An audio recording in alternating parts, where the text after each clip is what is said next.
Hello everyone, welcome to AP teaching classes. I hope आप सभी लोग अच्छे होंगे और आपकी पढ़ाई भी अच्छी चल रही होगी। तो दोस्तों, हम डीएसएसबी हिंदी सेशन में अपना टॉपिक बर्तनी शुद्धि पढ़ा रहे थे। आशा करता हूँ आपको ये टॉपिक अच्छे से समझ में भी आ रहा होगा और ये जो प्रीवियस ईयर के क्वेश्चन से आपको ट्रेंड भी पता चल रहा होगा कि किस टाइप के क्वेश्चन आपके इसमें पूछे जाते हैं। ठीक है, तो इस टॉपिक में या जो भी प्रीवियस ईयर के क्वेश्चन थे वहाँ उसमें हम 2023 तक के अब तक के आए हुए क्वेश्चन सॉल्व करेंगे और उसको देखेंगे किस किस टाइप के क्वेश्चन आपके एग्जाम में पूछ रहे हैं और ट्रेंड किस किस टाइप से चेंज होता रहा है ईयर बाय ईयर। ठीक है, तो चलिए हम आज अपनी बर्तनी शुद्धि की दूसरी क्लास स्टार्ट करते हैं। तो पहला क्वेश्चन देखते हैं आज का। पहला क्वेश्चन ये है कि निम्न में से शुद्ध बर्तनी वाला शब्द, निम्न में से शुद्ध बर्तनी वाला शब्द आपको बताना है कौन सा है। ठीक है, तो देखते हैं कौन कौन सा है। प्रतिषेध वर्ड जो दिया गया है, प्रतिषेध, आपको प्रतिषेध की शुद्ध वर्तनी बतानी है। ऑप्शन पहला क्या है? प्रतिषेध, फिर प्रतिषेध, प्रतिषेध, ठीक है, और प्रतिषेध, ये है। ठीक है, तो इसमें से आपको बताना है प्रतिषेध का। तो ये क्या है, पहले तो आपको ये पता होना चाहिए कि प्रतिषेध में किस टाइप की वर्तनी अशुद्धि है। तो प्रतिषेध में उपसर्ग संबंधी वर्तनी आपको देखनी है, क्योंकि प्रतिषेध में प्रति उपसर्ग लगाकर एक जो नया शब्द बना है, प्रति उपसर्ग लगाकर किसमें, सेध में, तो इसका एक नया वर्ड जो बना है प्रतिषेध। प्रतिषेध का अर्थ क्या होता है? प्रोहिबिशन इसे इंग्लिश में कहा जाता है, मतलब कि किसी भी उस पर फुल स्टॉप लगा देना या रोक देना। ठीक है, किसी काम के लिए मना करना, ये होता है प्रतिषेध का अर्थ। ठीक है, तो इसमें उपसर्ग संबंधी अशुद्धि है, प्रति उपसर्ग इसमें लगा हुआ है और इसमें जो सा यूज होता है, ये वाला सा, इसे मूर्धन्य शाह भी कहा जाता है। मूर्धन्य शाह, मूर्धन्य शाह, ये होता है मूर्धन्य शाह। और ये जो होता है ये वाला सा, इसे दंती शाह भी कहा जाता है, दंत्य शाह। ठीक है, दंत्य शाह के नाम से जाना जाता है ये वाला सा। आप देख सकते हैं ये मूर्धन्य शाह और ये दंती शाह। तो जो प्रतिषेध में सा यूज होता है वो कौन सा होता है? मूर्धन्य वाला सा। तो आप अब ऑप्शन देख के आप समझ ही गए होंगे कि इसमें आपका सही आंसर क्या होगा। ठीक है, तो इसका कौन सा होगा? प्रतिषेध, प्रतिषेध और प्रतिषेध और प्रतिषेध। तो इसमें आपको पता है कि कौन सा ऑप्शन होगा? ऑप्शन नंबर 2, क्योंकि ऑप्शन नंबर 2 में प्रति उपसर्ग और सेध, ये मूर्धन्य शाह भी लगा हुआ है। तो सही आंसर होगा इसका ऑप्शन नंबर 2, प्रतिषेध। ठीक है, अगला क्वेश्चन देखते हैं। निम्नलिखित में से शुद्ध वर्तनी वाला शब्द है, शुद्ध वर्तनी वाला शब्द आपको बताना है। प्रमिलित, इसमें प्र उपसर्ग का यूज किया गया है, मिलित शब्द में प्र उपसर्ग जोड़कर एक नया शब्द बना है प्रमिलित। ठीक है, तो उसी तरह से हम देखेंगे जैसे हमने पहला क्वेश्चन किया था आज का। तो प्रमिलित, प्रमिलित, प्रमिलित, प्रमिलित और प्रमिलित और प्रमिलित, प्रमिलित, प्रमिलित। ठीक है, तो अब देखते हैं कि क्या होगा। आपको पता है मिलित शब्द कैसे लिखा जाता है? जैसे कि प्र उपसर्ग इसमें लगा हुआ है, तो प्रमिलित, प्रमिलित। ठीक है, तो इसकी शुद्ध वर्तनी क्या होगी? प्रमिलित। यही आपका आंसर है, ऑप्शन नंबर 1, प्रमिलित। ना मिलित में ये जो लीत लिखा है ये गलत होगा, क्योंकि इसमें बड़ी ई की मात्रा लगाई गई, यहाँ पर भी बड़ी ई की मात्रा है, तो ये भी गलत होगा। और यहाँ पर छोटी ई की मात्रा है, किस पे? मी पे, तो ये भी गलत होगा। इसका शुद्ध वर्तनी जो है क्या होगा? प्रमिलित, ऑप्शन नंबर 1। अगला क्वेश्चन देखते हैं। अगला क्वेश्चन है, निम्न में से शुद्ध वर्तनी वाला शब्द है।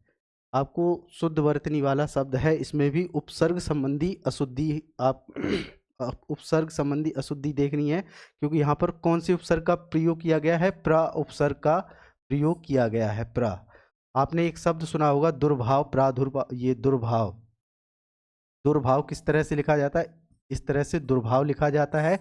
और जब इसमें प्र उपसर्ग क्या होता है? जो किसी वाक्य के प्रारंभ में जोड़कर उसका अर्थ बदल दे, उसे उपसर्ग कहा जाता है। ठीक है, तो इसमें प्र उपसर्ग जोड़ के क्या शब्द नया शब्द बनता है? प्रादुर्भाव। ठीक है, तो इसी तरह से अब जब इसकी हम वर्तनी शुद्धि देखेंगे तो कैसे लिखा जाएगा?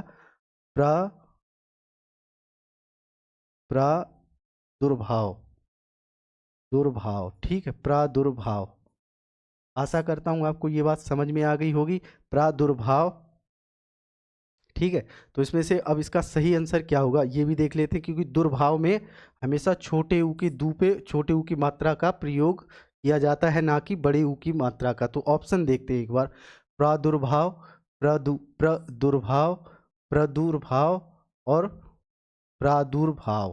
तो यहाँ पर आपने देखा है कि यहाँ पर बड़े ऊ की मात्रा और यहाँ पर प्रा पे आ की मात्रा का अभाव है। एक तरफ तो प्रा पे आ की मात्रा का प्रयोग नहीं किया गया है, दूसरा बड़े ऊ की मात्रा का अनुचित प्रयोग किया गया है, तो ये ऑप्शन आपका नहीं होगा। प्रादुर्भाव पे भी यही देख सकते हैं, यहाँ पर प्रा उपसर्ग में बड़ा आ की मात्रा का यूज नहीं किया गया है, तो ये भी नहीं होगा। और यहाँ पर बड़े ऊ की मात्रा का यूज किया गया है, तो ये भी गलत है। आपका आंसर क्या होगा? ऑप्शन नंबर 1, प्रादुर्भाव। यही आपका सही आंसर है, यानी प्रादुर्भाव की वर्तनी आपने देख ली कौन सी होगी, ऑप्शन नंबर 1। तो चलिए अगला क्वेश्चन देखते हैं, क्वेश्चन नंबर 4। निम्न में से शुद्ध वर्तनी वाला शब्द है। आपको प्रमाणिक शब्द की शुद्ध वर्तनी आपको बताना है। ठीक है, तो इसमें भी आप समझ सकते हैं कौन सा उपसर्ग है, प्रा उपसर्ग है। तो आप देखते हैं, प्रमाणिक, प्रामाणिक, प्रामाणिक, प्रमाणिक, प्रमाणिक और प्रामाणिक। तो कौन सा होगा? प्रमाणिक को वर्तनी कैसे लिखी जाएगी? प्रमाणिक, प्रमाणिक। ये शुद्ध वर्तनी होती है प्रमाणिक की। ठीक है, क्या होगी? प्रामाणिक। तो ऑप्शन कौन सा है? ऑप्शन नंबर 1, प्रमाणिक। ठीक है, प्रामाणिक, ऑप्शन नंबर 1 ही आपका सही आंसर है। अगला क्वेश्चन देखते हैं, निम्न में से शुद्ध वर्तनी वाला शब्द है।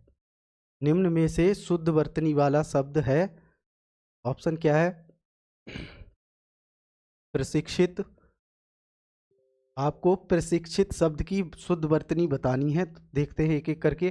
प्रशिक्षित, प्रशिक्षित। ठीक है, प्रशिक्षित, प्रशिक्षित और प्रशिक्षित, ये है आपके ऑप्शन। इनमें से आपको प्रशिक्षित शब्द की शुद्ध वर्तनी पहचाननी है। तो देखते हैं इसमें, शिक्षित में शिक्षित कैसे लिखा जाता है? ऐसे, शिक्षित। शिक्षित में कौन से उपसर्ग का प्रयोग किया गया है? यहाँ पर प्र उपसर्ग का प्रयोग किया गया है। और एक नया शब्द हमें देखने को मिलता है, कौन सा? प्रशिक्षित।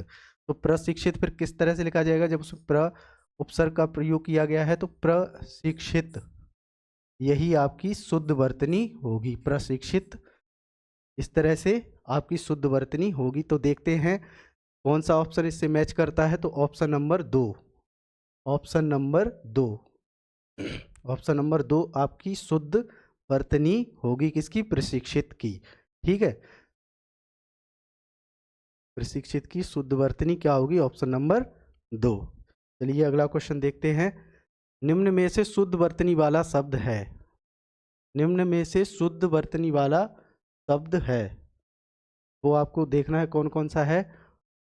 प्रारंभिक, अर्थात आपको प्रारंभिक शब्द की शुद्ध वर्तनी बतानी है। आपको ये क्वेश्चन देख के लग रहा होगा, मैंने ऑलरेडी बताया कि इसमें किस प्रकार की वर्तनी शुद्धि देखनी है। प्रा उपसर्ग आपको पता होना चाहिए, क्योंकि इसमें भी देखो प्रा उपसर्ग ही है प्रारंभिक। प्रा क्या है? जब प्रा में प्रा प्लस आरंभिक, आरंभिक का मतलब क्या होता है? स्टार्टिंग इंग्लिश में बोलते हैं, यानी किसी काम की शुरुआत, शुरुआत भी बोलते हैं इसे। आरंभिक में जब प्रा उपसर्ग जोड़ दिया जाता है तब क्या एक नया शब्द बनता है? प्रारंभिक, प्रारंभिक। तो उसे किस तरह से लिखा जाता है? इस तरह से लिखा जाता है। ये होती है प्रारंभिक की शुद्ध वर्तनी, प्रारंभिक। ठीक है, तो प्रारंभिक की शुद्ध वर्तनी ये होगी। तो ऑप्शन देखते हैं जो इससे मैच करती हो। प्रारंभिक, क्योंकि यहाँ पर किस प्रकार की अशुद्धि है इस ऑप्शन में? इसमें ना तो प्रा पे आ की मात्रा नहीं यूज की गई है, और दूसरे यहाँ पर बड़ी की, भीख पे बड़ी की मात्रा, तो ये अशुद्ध है। ऐसे ही प्रारंभिक में क्या है, यहाँ पर आ की मात्रा का यूज नहीं किया गया है, तो इसलिए ये ऑप्शन नंबर 2 भी गलत है। ऑप्शन नंबर 3 प्रारंभिक बिल्कुल ठीक, यही आपका आंसर है, और यहाँ पर बड़ी की मात्रा का यूज किया गया, इसलिए ये आंसर भी गलत। तो इनमें से प्रारंभिक का शुद्ध वर्तनी क्या होगी, ऑप्शन नंबर 3। इस तरह से आप देख लीजिए, प्रा और आरंभिक जो मैंने आपको यहाँ पर करके भी बताया है, इसमें क्या है, प्रा उपसर्ग है, और आरंभिक में जब प्रा उपसर्ग जुड़ जाता है तो इस तरह से एक नया वर्ड बनता है प्रारंभिक। तो ये होगा आपका बिल्कुल शुद्ध रूप प्रारंभिक का। अगला देखते हैं, निम्नलिखित शब्दों में से शुद्ध वर्तनी का चयन कीजिए। कनिष्ठ, आपको कनिष्ठ शब्द की शुद्ध वर्तनी आपको बतानी, कनिष्ठ की, ठीक है। कनिष्ठ का अर्थ आपने देखा था पिछली क्लास में भी, ये क्वेश्चन आया है, इसका मतलब 2019 में ये क्वेश्चन आपसे पूछा गया है, और ये एक रिपीटेड क्वेश्चन है। आपने देखा कि ये 2-3 बार हमने इसको सॉल्व किया है इस क्वेश्चन को, ठीक है। 10 ग्रेड में ये क्वेश्चन 2019 में प्रीलिम्स एग्जाम में पूछा गया है, ठीक है। तो कनिष्ठ शब्द की शुद्ध वर्तनी आपको पता करनी है। तो कनिष्ठ होता है, बिल्कुल नहीं, कनिष्ठ नहीं होता है। कनिष्ठ यही आपका सही आंसर है, ना कनिष्ठ ना ही कनिष्ठ। याद रखना, मैंने आपको बताया था कनिष्ठ, कनिष्ठ में कनिष्ठ नहीं होता है, कनिष्ठ, कनिष्ठ क्या होता है, कनिष्ठ, कनिष्ठ। एक तो इसमें जो याद करने वाली बात क्या है कि इसमें आधा मूर्धन्य सा आएगा, और साथ ही टा नहीं होगा बल्कि ठा होता है, ठा का यूज होता है, ठा, ये वाला ठा, ठाकरे वाला, वाला साहब ठाकरे वाला, ये जो ठा है इसका यूज होता है, साथ ही बीच में आधा मूर्धन्य सा। तो ये आपका एक नया जो शब्द बनता है, कनिष्ठ की शुद्ध वर्तनी क्या होती है, कनिष्ठ ये होती है। तो ऑप्शन क्या, ऑप्शन नंबर 2 यही आपका सही आंसर होगा, ठीक है। आप लोग एक बार देख लीजिए। चलिए फिर आगे चलते हैं अगले क्वेश्चन पे, क्वेश्चन नंबर 8। निम्नलिखित शब्दों में से शुद्ध शब्द ज्ञात कीजिए। शुद्ध शब्द आपको बताना है, गुरुत्व, गुरुत्वाण, गुरुत्वाकर्षण, और गुरुत्वांग, और गुरुत्वाकर्षण। तो आपको क्या है कि इसमें गुरुत्वाकर्षण शब्द की शुद्ध वर्तनी पता करनी है। यही आपको बताना है कि गुरुत्वाकर्षण किस तरह से लिखा जाता है, शुद्ध वर्तनी उसकी क्या होगी। तो गुरुत्वाकर्षण देखते हैं, इसमें क्या है, गुरुत्व, दो चीजें आप इसको तोड़ लीजिए, गुरुत्व और आकर्षण, गुरुत्व और आकर्षण, इस तरह से आप तोड़ लीजिए। आकर्षण, जब हम इसको जोड़ेंगे तो किस तरह एक नया शब्द बनता है, गुरुत्वाकर्षण, गुरुत्वा, क्योंकि आ इसमें वा में जुड़ जाएगा तो क्या एक नया ऐसा बनता है, गुरुत्वाकर्षण, कर्षण। और याद रखना, इसमें जो सा है वो कौन सा यूज होगा, यहाँ पर भी आपको अशुद्धि बता सकता है, ठीक है। सा मूर्धन्य सा यूज होगा यहाँ पर, और उसके ऊपर जो मात्रा हरेफ रा की मात्रा लगी हुई कर्षण पे, ठीक है। और ना नहीं बल्कि ना का यूज होगा, ना, ये तो गुरुत्वाकर्षण इस तरह से लिखा जाएगा। तो आंसर अब देखते हैं क्या होगा, गुरुत्वाण, गुरुत्वाकर्षण, यहाँ पर गुरुत्वाकर्षणा लिखा है, ये गलत है, यहाँ पर गुरुत्वाकर्षण होगा, ये डंडा नहीं होगा, ये मिसप्रिंट हो गया होगा शायद, ठीक है। गुरुत्वांक या गुरुत्वाकर्षण, तो आंसर क्या होगा, ऑप्शन नंबर 2, ये आपका सही आंसर होगा गुरुत्वाकर्षण का, ठीक है। नेक्स्ट क्वेश्चन पर चलते हैं। निम्नलिखित शब्दों में शुद्ध शब्द ज्ञात कीजिए। आपको शुद्ध शब्द बताना है, पद्धति, पद्धति, पद्धति, ठीक है। पद्यो, पदांती और पद्धति। पद्धति शब्द की आपको शुद्ध वर्तनी बताना है। इसमें तो आपको ज़्यादा दिमाग भी नहीं लगाने की ज़रूरत है, क्योंकि इसमें क्या है कि पद्धति क्यों गलत होगा ये, क्योंकि इसमें बड़ी की मात्रा का प्रयोग किया गया है, तापे ये इसलिए शब्द। और पद्यो, पद्यो पद्धति का बिल्कुल ही अपोजिट है, और पदांती ये भी और ये भी। तो बचा क्या है, ऑप्शन नंबर 4, यही आपका सही आंसर है, पद्धति। यहाँ पर अशुद्धि कहाँ पर करता है, ती को लेकर, तो यहाँ पर ती में किसकी, छोटी ई की मात्रा का यूज होगा पद्धति में। ती में कौन सी ई की मात्रा लगती है, ती पर छोटी ई की मात्रा का प्रयोग किया जाता है। ये मात्रा संबंधी अशुद्धि है, ठीक है, इस पर ध्यान रखना। चलिए अगला क्वेश्चन देखते हैं। निम्नलिखित शब्दों में शुद्ध शब्द ज्ञात कीजिए। शुद्ध शब्द ज्ञात कीजिए। प्रकृति, प्रीकारित, प्रकृति, प्रकृति और प्रकृति ये दोनों सेम ही वर्ड हैं, ठीक है। ये और पहला और चौथा ऑप्शन क्या है, इन दोनों की वर्तनी एकदम सेम टू सेम है। तो प्रकृति किस तरह से लिखा है, आपको प्रकृति शब्द की वर्तनी बतानी है, ठीक है। तो प्रकृति में किस तरह से लिखा जाता है, ये प्र उपसर्ग का यूज करके ये शब्द बना है, प्रकृति। तो जो रा है इसमें कौन सा वाला यूज किया गया है, री वाला रा का प्रयोग किया गया है, ये वाला, ठीक है। जो मात्रा का पे निकाली गई, याद रखना कई बार आपको ऐसे भी दे देगा तो ये अशुद्ध होगा, प्रकृति ये नहीं, इस तरह से नहीं, बल्कि इस वाले रा की जो ये मात्रा है यहाँ ये आपको दिख रही है, इस मात्रा का प्रयोग किया जाता है कृति पर, इस पर ध्यान देना, ठीक है। और कौन सा उपसर्ग है इसमें, प्र, तो कृति में प्र उपसर्ग जोड़कर एक नया शब्द क्या बना, प्रकृति। और इसकी वर्तनी किस टाइप की होती है, ये भी देख लीजिए, इस टाइप की जो मैंने लिखी है ऑप्शन नंबर 1 और 4, ये दोनों साथ मतलब सेम टू सेम है।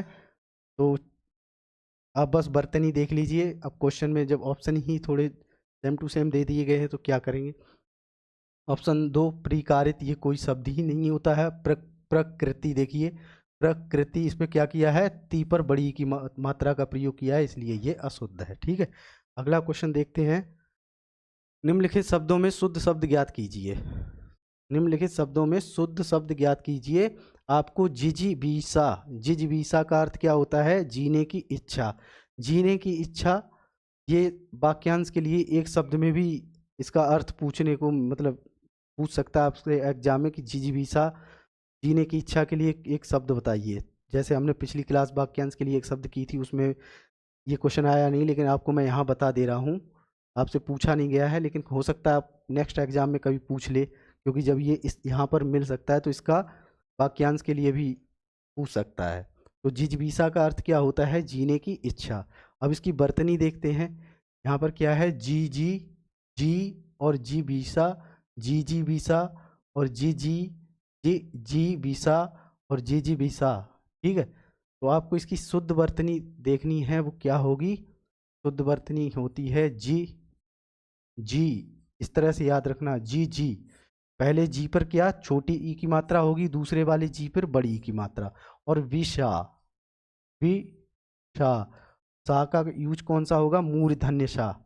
ये जहाँ पर आपको अशुद्धि इस वर्ड में मिल सकती है वो मैंने आपको बता दिया है। जैसे आपको यहाँ पर देख सकते हैं, इसमें क्या किया गया है, बड़ी की मात्रा का यूज किया गया है, तो ये इसलिए गलत है। और यहाँ पर दोनों पर छोटी बड़ी की मात्रा दोनों पे जी वीसा में मतलब दोनों जी पे बड़ी की मात्रा का, तो ये इसलिए अशुद्ध है। और यहाँ पर जी वीसा, तो यही आपका आंसर सही है, जबकि यहाँ पर जी छोटी की मात्रा का यूज किया गया है, तो ये भी आपका गलत है। तो ऑप्शन नंबर 3 जिजीविसा, आप देख लीजिए जिजीविसा की शुद्ध वर्तनी क्या होती है, ये होती है जिजीविसा की शुद्ध वर्तनी, और इसका अर्थ होता है जीने की इच्छा, ठीक है। नेक्स्ट क्वेश्चन, क्वेश्चन नंबर 12, निम्नलिखित शब्दों में शुद्ध शब्द ज्ञात कीजिए। आपको शुद्ध शब्द बताना है, किस शब्द का, गृहिणी का। ये क्वेश्चन फिर से रिपीट हुआ है, जूनियर स्टेनोग्राफर परीक्षा में पूछा गया है। यहाँ परीक्षा की वर्तनी शुद्ध नहीं है, ठीक है। परीक्षा कैसा लिखा जाता है, परीक्षा इस टाइप से लिखा जाता है, क्लियर। ये परीक्षा की शुद्ध वर्तनी। अब गृहिणी की आपको बताना है, तो मैंने जब आपको पिछली, ये क्वेश्चन रिपीटेड है, मैंने पिछली क्लास में आपको बताया था गृहिणी का क्या, ये ग्रह और हिणी, गृहिणी, ठीक है। गृहिणी इस तरह से कि हा पे छोटी की मात्रा होगी और नी पे णा पे बड़ी की मात्रा होगी, और यहाँ पर जो अशुद्धि जो करता है वो इस रा को लेकर करता है। जैसे इस क्वेश्चन में देखिए गृहिणी सीधा लिख दिया है, तो इस पर क्या है कि छोटी की मात्रा हा पे नहीं लगाई गई है, यहाँ ग्रह है, लेकिन यहाँ पर जो ये वाला हरेफ रा निकालना चाहिए वो नहीं है, नहीं री वाला रा का यूज किया जाना चाहिए, वो नहीं किया गया, तो ये भी अशुद्ध है, ठीक है। इसी तरह यहाँ पर भी री वाला रा, तो शुद्ध क्या है, ऑप्शन नंबर 4 ये आपकी शुद्ध वर्तनी है गृहिणी की। देख लीजिए यहाँ पर मैंने भी नोट किया है, क्या गृहिणी इस टाइप से लिखा हुआ हो वही सही माना जाएगा, ठीक है। अगला क्वेश्चन देखते हैं, निम्नलिखित शब्दों में शुद्ध शब्द ज्ञात कीजिए। शुद्ध शब्द आपको बताना है क्या, अंत्येष्टि, अष्टांग योग और अनभिज्ञ, और चौथा ऑप्शन क्या है, अवाम। अंत्येष्टि क्या होता है, अंत्येष्टि का अर्थ क्या होता है, अंतिम संस्कार की क्रिया। और अष्टांग योग क्या होता है, जो योग वगैरह होता है उसमें ये कोई 8 योगों का मिलाकर अष्टांग योग बनता है। अनभिज्ञ मतलब होता है जो किसी बात से परिचित ना हो, तो उसे बोलते हैं अनभिज्ञ। और अवाम का मतलब होता है जनता। ठीक है, अवाम का मतलब क्या होता है, जनता।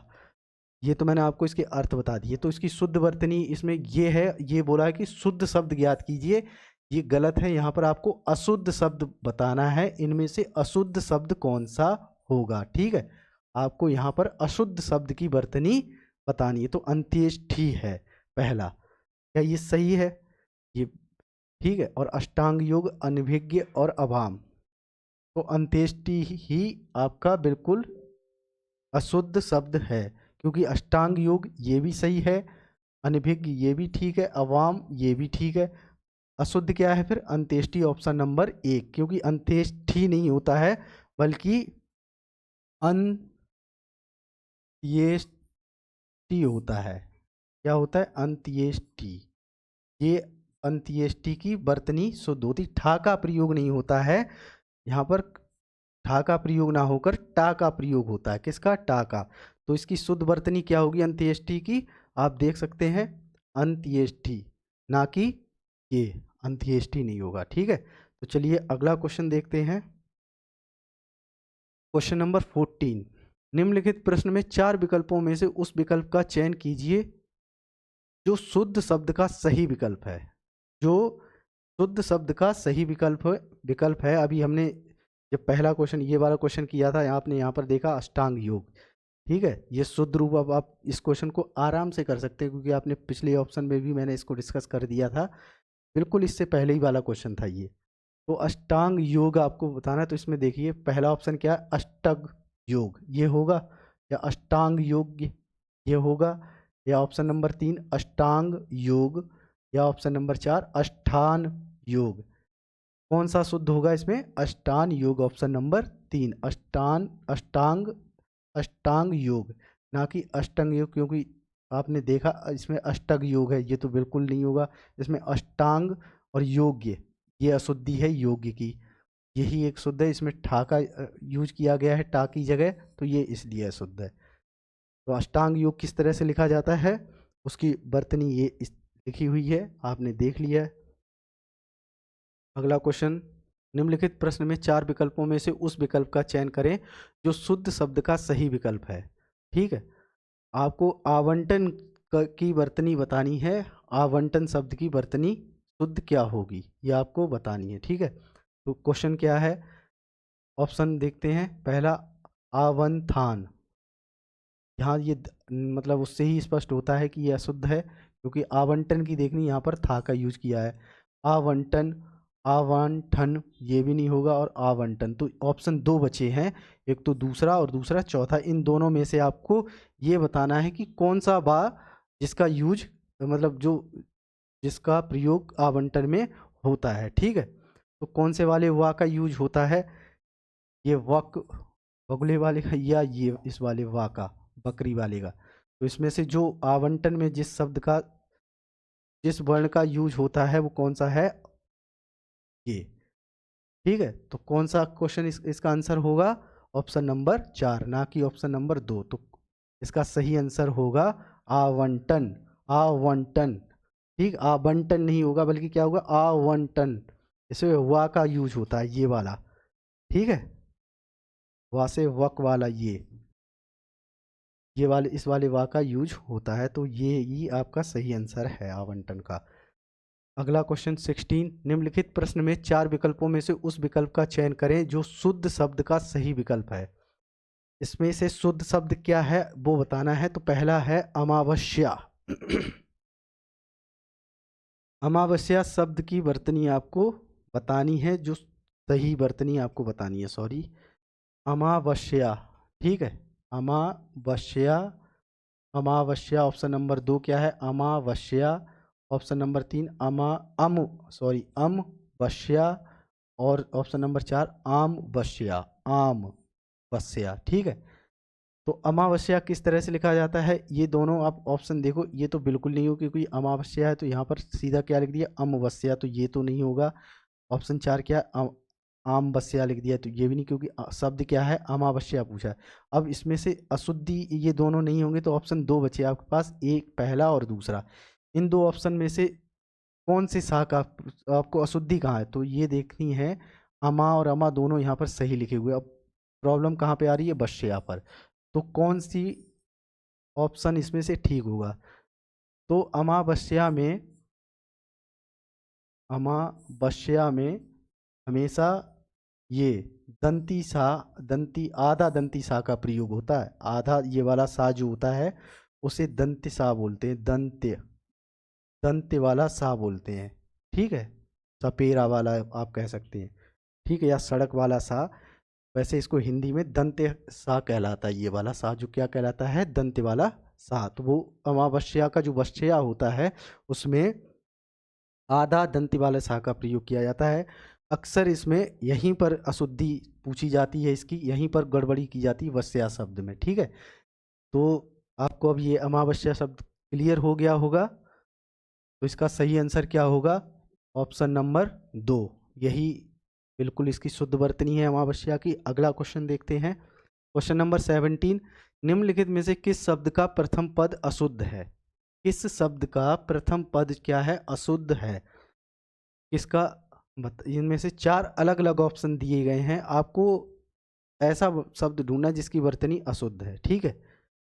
सशक्त, निर्दोष, निरोग या अतीन्द्रिय। ऑप्शन पहला क्या है, सशक्त, ऑप्शन दूसरा निर्दोष, ऑप्शन तीसरा निरोग, ऑप्शन चौथा अतीन्द्रिय, ठीक है। तो इसमें जो सशक्त कैसे लिखा जाता है, ऑप्शन देखते हैं का सही आंसर क्या होगा, निरोग। ये इसकी वर्तनी अशुद्ध है, ठीक है, क्योंकि सशक्त को ऐसे ही लिखा जाता है, निर्दोष भी ऐसा ही। इसमें सा उपसर्ग का प्रयोग किया गया, इसमें नी उपसर्ग, ठीक है। और इसमें निरोग में भी नी का है, लेकिन निरोग इस तरह से लिखा जाता है, निरोग मतलब रोग रहित, स्वस्थ व्यक्ति को निरोग, निरोग इस तरह से, या फिर नी उपसर्ग इस तरह से मिले वो शुद्ध होता है, निरोग। क्लियर, निरोग, ये दो हैं। इन दो, ये निरोग की शुद्ध वर्तनी क्या होती, ये दो शब्द आपको मिले, या तो विसर्ग वाला उपसर्ग उसमें मिला हुआ हो, नी विसर्ग वाला उपसर्ग निरोग, या फिर नी बड़ी की मात्रा, ठीक है। यहाँ पर क्या किया गया, छोटी की मात्रा का प्रयोग किया गया है, इसीलिए ये आंसर आपका गलत है। यही आपसे पूछा है कि अशुद्ध वर्तनी आपको बतानी है इनमें से, तो किसकी है, निरोग की। क्लियर, आगे क्वेश्चन पर चलते हैं। दिए गए शब्दों में शुद्ध वर्तनी ज्ञात कीजिए। ये पहला ही क्वेश्चन जब हमने किया था यही था, जब इस टॉपिक का जो क्वेश्चन कराया था, देखा रिपीटेड क्वेश्चन है ये आपके एग्जाम में ऐसे ही क्वेश्चन रिपीट होते रहते हैं, इसलिए प्रीवियस ईयर के क्वेश्चन जरूर प्रैक्टिस करके जाना जब भी एग्जाम देने जाओ आप, क्योंकि कई बार क्वेश्चन आपको हूबहू सेम टू सेम ऐसे ही मिल जाएंगे। तो कवित्री और कवियत्री और कशयोत्री और कवियत्री, तो इनमें से कौन सा होगा, कवित्री का बताना है। ये होगा बिल्कुल नहीं, मैंने आपको बताया था क्या होगा इसका सही आंसर, कवियत्री। याद रखना इसमें वाह और उसमें भी कभी कभार अशुद्धि कर दी जाती है, तो क्या होगा, कवियत्री, कवियत्री। ये इस तरह से लिखा जाता है, कवित्री। महिला कवि जो होती हैं, महिला फीमेल, उसे कवि, जो कविताओं की रचना करने, जो महिलाएं कविताओं की रचना करती हैं उसे क्या बोलते हैं, कवित्री, ठीक है। तो कवियत्री ये है, ना कि कशयोत्री, तो ये बिल्कुल ही गलत है, और कवियत्री ये भी गलत है। तो इसकी शुद्ध वर्तनी कवित्री की क्या होगी, ये। अगला क्वेश्चन देखते हैं, निम्न में से शुद्ध वर्तनी वाला शब्द, प्रतिशोध, मतलब प्रतिशोध की आपको शुद्ध वर्तनी पूछी गई आपसे क्वेश्चन में। और ये क्वेश्चन 10 ग्रेड में, 10 ग्रेड सेकंड प्रीलिम्स एग्जाम 2019 में आया हुआ क्वेश्चन है। प्रतिशोध की आपको शुद्ध वर्तनी बतानी है। यहाँ पर क्या है, पहला ऑप्शन है प्रतिशोध, और दूसरा ऑप्शन है प्रतिशोध, तीसरा ऑप्शन प्रतिशोध, और चौथा ऑप्शन है प्रतिशोध, ठीक है, प्रतिशोध। चौथा ऑप्शन। यहाँ पर जो शोध में क्या किया है, प्रति उपसर्ग का प्रयोग किया गया। प्रति उपसर्ग, जब आपको पता चलेगा उपसर्ग और प्रत्यय की क्लास जब मैं कराऊंगा, जल्दी ही स्टार्ट करेंगे हिंदी का सब्जेक्ट, मतलब सब्जेक्ट वो टॉपिक वाइज सिलेबस भी जल्दी कब स्टार्ट किया जाएगा इसी चैनल पर। तब मैं जब उपसर्ग प्रत्यय की क्लास आपको पढ़ाऊंगा तब आपको अच्छे से क्लियरली समझ में आएगा, ठीक है। तो प्रति में जब शोध में प्रति उपसर्ग का प्रयोग किया जाता है, शोध शोध में किसका, प्रति उपसर्ग का प्रयोग किया जाता है, तो एक नया शब्द बनता है प्रतिशोध, और उसका अर्थ भी बिल्कुल बदल जाता है। शोध का क्या होता है, खोज, अनुसंधान करना, ठीक है। लेकिन जब इसमें प्रति उपसर्ग जो मतलब जोड़ दिया जाए तो प्रतिशोध हो जाता है, उसका अर्थ ही बदल जाता है। क्या हो जाता है, बदला लेना, ठीक है। तो प्रतिशोध का अर्थ होता है बदला लेना। तो प्रति उपसर्ग जुड़ा है तो आप यहाँ से लगा सकते हैं क्या होगा, प्रति और शोध में ऑप्शन नंबर 2 आपका सही आंसर है, ठीक है। और यहाँ पर जो सा यूज किया गया है कौन सा, ये वाला, ना कि दंत सा। शोध वाला ये वाला सा यूज होगा, कौन सा, ये, ना कि दंती सा, ठीक है। तो आपका आंसर नंबर 2, इसका सही ऑप्शन नंबर 2 आपका सही आंसर है, प्रतिशोध का। क्लियर। अगला क्वेश्चन नंबर 20, निम्न में से शुद्ध वर्तनी वाला शब्द। प्रतिपूर्ति, प्रतिपूर्ति ऑप्शन 1, प्रतिपूर्ति ऑप्शन 2, प्रतिपूर्ति ऑप्शन नंबर 3, प्रतिपूर्ति ऑप्शन नंबर 4, प्रतिपूर्ति, ठीक है। अब आपको प्रतिपूर्ति की शुद्ध, तो इसमें किस पूर्ति में प्रति उपसर्ग का प्रयोग किया गया, प्रति, अभी मैंने आपको थोड़ी देर पहले बताया, प्रतिपूर्ति, पूर्ति में किस उपसर्ग का, प्रति उपसर्ग का प्रयोग किया गया है, तो इसमें उपसर्ग संबंधी अशुद्धि है, ठीक है। तो इसकी शुद्ध वर्तनी क्या बनेगी, प्रतिपूर्ति, प्रतिपूर्ति ये बनेगी इसकी शुद्ध वर्तनी। इस टाइप से लिखा जाता है प्रतिपूर्ति। तो ऑप्शन नंबर क्या होगा, ऑप्शन नंबर 4, ऑप्शन नंबर 3 इसका सही आंसर होगा, ठीक है, ऑप्शन नंबर 3। क्लियर। बाकी option number sorry question number 21, निम्न में से शुद्ध वर्तनी वाला शब्द। प्रतिभूति, प्रतिभूति, प्रतिभूति और प्रतिभूति, प्रतिभूति, प्रतिभूति, प्रतिभूति का आपको शुद्ध वर्तनी पहचाननी है। तो इसमें भी किस उपसर्ग का प्रयोग किया गया है, प्रति उपसर्ग का। अब तो आपको समझ ही आ गया होगा कि उपसर्ग संबंधी अशुद्धि है इसमें।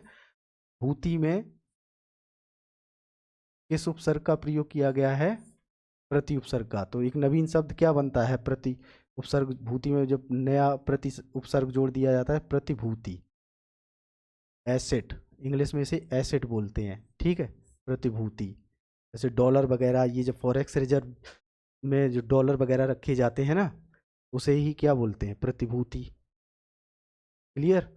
तो ये है इसकी शुद्ध वर्तनी, प्रतिभूति। तो कौन सा ऑप्शन इससे मैच करता है, ऑप्शन नंबर 3, ऑप्शन नंबर 3 इससे मैच करता है, और यही आपका सही आंसर है, ना कि ये, क्योंकि यहाँ पर अशुद्धि क्या है, प्रति कर दिया है, जो कि वर्तनी ही का उपसर्ग ही इसका गलत यूज किया गया है। ऐसे ही प्रति और भूति, यहाँ पर भूति में ती में बड़ी की मात्रा, ये इसलिए गलत है, और यहाँ पर प्रति और भूति में भी क्या है, बड़ी की मात्रा, इसलिए ये गलत है। तो ऑप्शन नंबर 3 प्रतिभूति आपका सही आंसर होगा। निम्न में से शुद्ध वर्तनी वाला शब्द। प्रतिनिधि, ठीक है, क्या, प्रति और निधि, प्रति और निधि, और प्रति और निधि, प्रति और निधि, प्रतिनिधि, ठीक है। तो इन 4 ऑप्शन में से आपको आपको प्रतिनिधि का शुद्ध वर्तनी पता करना है। तो किस उपसर्ग का प्रयोग किया गया है इस क्वेश्चन में, प्रति उपसर्ग का, प्रति उपसर्ग का प्रयोग किया गया किस में, जब निधि शब्द में, निधि, निधि, निधि को क्या इंग्लिश में बोलते हैं, फंड भी बोलते हैं, ठीक है। निधि में जब प्रति उपसर्ग जोड़ दिया जाता है तो उसका एक अलग ही अर्थ बन जाता है, प्रतिनिधि। ठीक है, कैसे क्या बन जाता है? प्रतिनिधि में जब प्रति उपसर्ग जोड़ा तो क्या बना? प्रतिनिधि, प्रतिनिधि बना। इस तरह से लिखा जाता है प्रतिनिधि। और प्रतिनिधि जो होता है, आप रिप्रेजेंटेटर वो भी बोलते हैं। जैसे कि आप जो वोट डालने जाते हो या फिर कोई चुनाव होता है, जैसे प्रधान, एमएलए, एमपी के इलेक्शन होता है, तो वो एक जिस एरिया का भी एमपी होता है तो वो क्या है? उस एरिया के लोगों का प्रतिनिधि है, वो वहाँ के लोगों को रिप्रेजेंट करता है। कहाँ? संसद में। ठीक है, तो प्रतिनिधि का अर्थ मैंने बता दिया। और इसमें निधि में जब प्रति उपसर्ग जोड़ दिया जाता है, प्रति, तो एक नवीन शब्द बनता है प्रतिनिधि। ठीक है, तो इसकी वर्तनी क्या होगी? ये होगी इसकी शुद्ध वर्तनी, जो मैंने आपको यहाँ पर बताई। और इसका सही आंसर क्या होगा? इसका सही आंसर होगा ऑप्शन नंबर 4, प्रतिनिधि, ना कि ये।